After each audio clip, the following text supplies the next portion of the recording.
Bonjour, bienvenue sur Bible 365. Nous sommes contents que vous soyez avec nous aujourd'hui, pour écouter la lecture du livre de Deutéronome chapitre 1 et 2. Si vous êtes nouveau, s'il vous plaît abonnez-vous à la chaîne, aimez et partagez-la pour encourager quelqu'un d'autre à écouter la Bible cette année.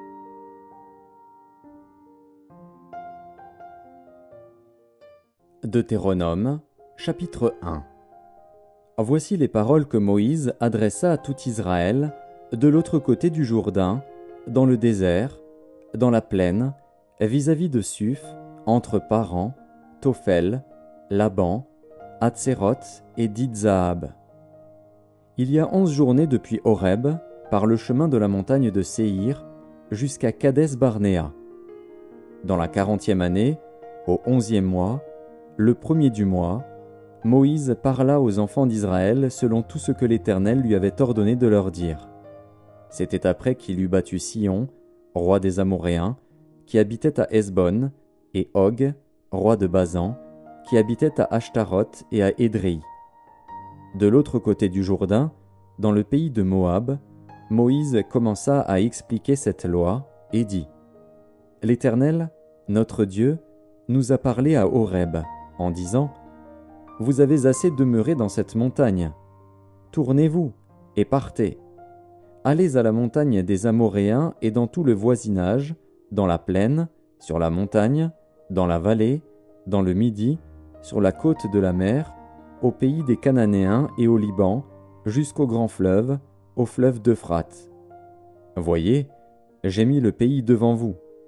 Allez, et prenez possession du pays que l'Éternel a juré à vos pères, Abraham, Isaac et Jacob, de donner à eux et à leur postérité après eux. Dans ce temps-là, je vous dis, je ne puis pas, à moi seul, vous porter. L'Éternel, votre Dieu, vous a multipliés, et vous êtes aujourd'hui aussi nombreux que les étoiles du ciel. Que l'Éternel, le Dieu de vos pères, vous augmente 1000 fois autant, et qu'il vous bénisse comme il vous l'a promis. Comment porterai-je, à moi seul, votre charge, votre fardeau et vos contestations ? Prenez dans vos tribus des hommes sages, intelligents et connus, et je les mettrai à votre tête. Vous me répondîtes en disant : Ce que tu proposes de faire est une bonne chose. Je pris alors les chefs de vos tribus, des hommes sages et connus, et je les mis à votre tête comme chefs de 1000, chefs de 100, chefs de 50 et chefs de 10, et comme ayant autorité dans vos tribus. Je donnais, dans le même temps, cet ordre à vos juges : écoutez vos frères, et jugez selon la justice les différends de chacun avec son frère ou avec l'étranger. Vous n'aurez point égard à l'apparence des personnes dans vos jugements.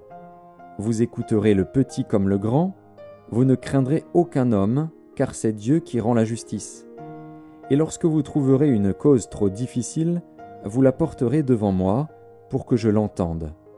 C'est ainsi que je vous prescrivis, dans ce temps-là, tout ce que vous aviez à faire. Nous partîmes d'Horeb, et nous parcourûmes en entier ce grand et affreux désert que vous avez vu. Nous prîmes le chemin de la montagne des Amoréens, comme l'Éternel, notre Dieu, nous l'avait ordonné, et nous arrivâmes à Kadès-Barnéa. Je vous dis, vous êtes arrivés à la montagne des Amoréens, que l'Éternel, notre Dieu, nous donne. Vois, l'Éternel, ton Dieu, met le pays devant toi. Monte, prends-en possession, comme te l'a dit l'Éternel, le Dieu de tes pères. Ne crains point, et ne t'effraie point. Vous vous approchâtes tous de moi, et vous dites : Envoyons des hommes devant nous, pour explorer le pays, et pour nous faire un rapport sur le chemin par lequel nous y monterons et sur les villes où nous arriverons. Cet avis me parut bon. Et je pris 12 hommes parmi vous, un homme par tribu. Ils partirent, traversèrent la montagne, et arrivèrent jusqu'à la vallée d'Eshcol, qu'ils explorèrent. Ils prirent dans leurs mains des fruits du pays, et nous les présentèrent. Ils nous firent un rapport, et dirent : C'est un bon pays, que l'Éternel, notre Dieu, nous donne. Mais vous ne voulûtes point y monter, et vous fûtes rebelles à l'ordre de l'Éternel, votre Dieu. Vous murmurâtes dans vos tentes, et vous dites : C'est parce que l'Éternel nous hait qu'il nous a fait sortir du pays d'Égypte, afin de nous livrer entre les mains des Amoréens et de nous détruire? Où monterions-nous? Nos frères nous ont fait perdre courage en disant « C'est un peuple plus grand et de plus haute taille que nous. Ce sont des villes grandes et fortifiées jusqu'au ciel. Nous y avons même vu des enfants d'Anak. » Je vous dis, ne vous épouvantez pas et n'ayez pas peur d'eux. L'Éternel, votre Dieu, qui marche devant vous, combattra lui-même pour vous selon tout ce qu'il a fait pour vous sous vos yeux en Égypte, puis au désert, où tu as vu que l'Éternel, ton Dieu, t'a porté comme un homme porte son fils pendant toute la route que vous avez faite jusqu'à votre arrivée en ce lieu. Malgré cela, vous n'eûtes point confiance en l'Éternel, votre Dieu, qui allait devant vous sur la route pour vous chercher un lieu de campement, la nuit dans un feu afin de vous montrer le chemin où vous deviez marcher, et le jour dans une nuée. L'Éternel entendit le bruit de vos paroles. Il s'irrita, et jura en disant « Aucun des hommes de cette génération méchante ne verra le bon pays que j'ai juré de donner à vos pères, excepté Caleb, fils de Jéphuné. Il le verra, lui, et je donnerai à lui et à ses enfants le pays sur lequel il a marché, parce qu'il a pleinement suivi la voie de l'Éternel. L'Éternel s'irrita aussi contre moi, à cause de vous, et il dit « Toi non plus, tu n'y entreras point. Josué, fils de Nun, ton serviteur, y entrera. Fortifie-le, car c'est lui qui mettra Israël en possession de ce pays. Et vos petits-enfants, dont vous avez dit, ils deviendront une proie, et vos fils, qui ne connaissent aujourd'hui ni le bien ni le mal, ce sont eux qui y entreront, c'est à eux que je le donnerai, et ce sont eux qui le posséderont.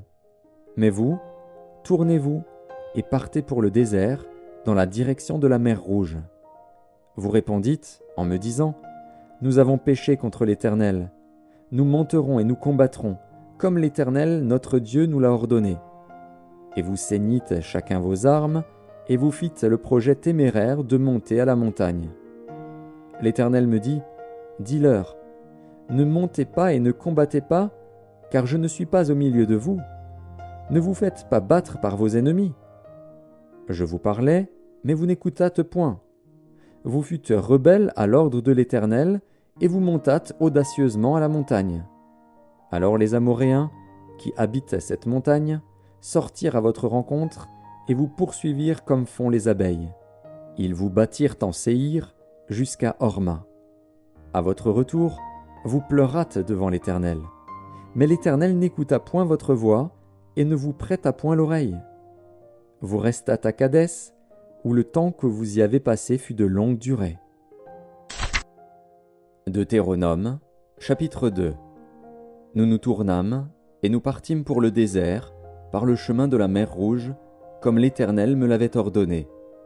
Nous suivîmes longtemps les contours de la montagne de Séhir. L'Éternel me dit, « Vous avez assez suivi les contours de cette montagne, tournez-vous vers le nord. Donne cet ordre au peuple. Vous allez passer à la frontière de vos frères, les enfants d'Ésaü, qui habitent en Séhir. Ils vous craindront, mais soyez bien sur vos gardes. Ne les attaquez pas, car je ne vous donnerai dans leur pays pas même de quoi poser la plante du pied. J'ai donné la montagne de Séhir en propriété à Ésaü. Vous achèterez d'eux à prix d'argent la nourriture que vous mangerez, et vous achèterez d'eux à prix d'argent même l'eau que vous boirez. Car l'Éternel, ton Dieu, t'a béni dans tout le travail de tes mains, il a connu ta marche dans ce grand désert. Voilà 40 années que l'Éternel, ton Dieu, est avec toi. Tu n'as manqué de rien. Nous passâmes à distance de nos frères, les enfants d'Ésaü, qui habitent en Séhir, et à distance du chemin de la plaine, d'Élat et d'Edjon-Guéber, puis nous nous tournâmes, et nous prîmes la direction du désert de Moab. L'Éternel me dit, « N'attaque pas Moab, et ne t'engage pas dans un combat avec lui, car je ne te donnerai rien à posséder dans son pays.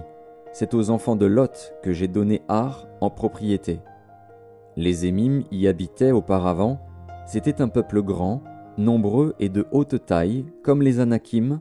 Ils passaient aussi pour être des Réphaïm, de même que les Anakim. Mais les Moabites les appelaient Émim.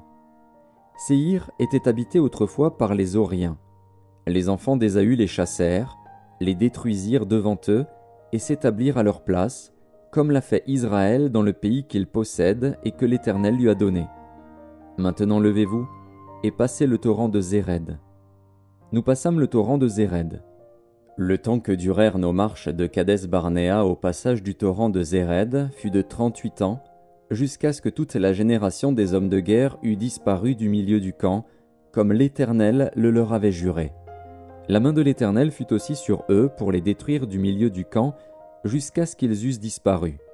Lorsque tous les hommes de guerre eurent disparu par la mort du milieu du peuple, l'Éternel me parla et dit : Tu passeras aujourd'hui la frontière de Moab, à Ar, et tu approcheras des enfants d'Ammon. Ne les attaque pas et ne t'engage pas dans un combat avec eux, car je ne te donnerai rien à posséder dans le pays des enfants d'Ammon. C'est aux enfants de Lot que je l'ai donné en propriété. Ce pays passait aussi pour un pays de Réphaïm. Des Réphaïm y habitaient auparavant, et les Ammonites les appelaient Zamzumim. C'était un peuple grand, nombreux et de haute taille, comme les Anakim. L'Éternel les détruisit devant les Ammonites, qui les chassèrent et s'établirent à leur place. C'est ainsi que fit l'Éternel pour les enfants d'Ésaü qui habitent en Séhir, quand il détruisit les Horiens devant eux. Ils les chassèrent et s'établirent à leur place jusqu'à ce jour. Les Aviens, qui habitaient dans des villages jusqu'à Gaza, furent détruits par les Caphtorim, sortis de Caphtor, qui s'établirent à leur place. Levez-vous, partez, et passez le torrent de l'Arnon. Vois, je livre entre tes mains Sihon, roi de Hesbon, l'Amoréen et son pays. Commence la conquête, fais-lui la guerre. Je vais répandre dès aujourd'hui la frayeur et la crainte de toi sur tous les peuples qui sont sous le ciel, et, au bruit de ta renommée, ils trembleront et seront saisis d'angoisse à cause de toi. J'envoyai, du désert de Kédémoth, des messagers à Sihon, roi de Hesbon, avec des paroles de paix. Je lui fis dire : Laisse-moi passer par ton pays. Je suivrai la grande route, sans m'écarter ni à droite ni à gauche. Tu me vendras à prix d'argent la nourriture que je mangerai, et tu me donneras à prix d'argent l'eau que je boirai. Je ne ferai que passer avec mes pieds. C'est ce que m'ont accordé les enfants d'Ésaü qui habitent en Séhir, et les Moabites qui demeurent à Ar. Accorde-le aussi, jusqu'à ce que je passe le Jourdain pour entrer au pays que l'Éternel, notre Dieu, nous donne. Mais Sihon, roi de Hesbon, ne voulut point nous laisser passer chez lui, car l'Éternel, ton Dieu, rendit son esprit inflexible et endurcit son cœur, afin de le livrer entre tes mains, comme tu le vois aujourd'hui. L'Éternel me dit : Vois, je te livre dès maintenant Sihon et son pays. Sihon sortit à notre rencontre, avec tout son peuple, pour nous combattre à Jahath. L'Éternel, notre Dieu, nous le livra, et nous le battîmes, lui et ses fils, et tout son peuple. Nous prîmes alors toutes ces villes, et nous les dévouâmes par interdit, hommes, femmes et petits-enfants, sans en laisser échapper un seul. Seulement, nous pillâmes pour nous le bétail et le butin des villes que nous avions prises. Depuis Aroër, sur les bords du torrent de l'Arnon, et la ville qui est dans la vallée, jusqu'à Galaad, il n'y eut pas de ville trop forte pour nous. L'Éternel, notre Dieu, nous livra tout. Mais tu n'approchas point du pays des enfants d'Ammon, de tous les bords du torrent de Jabbok, des villes de la montagne, de tous les lieux que l'Éternel, notre Dieu, t'avait défendu d'attaquer.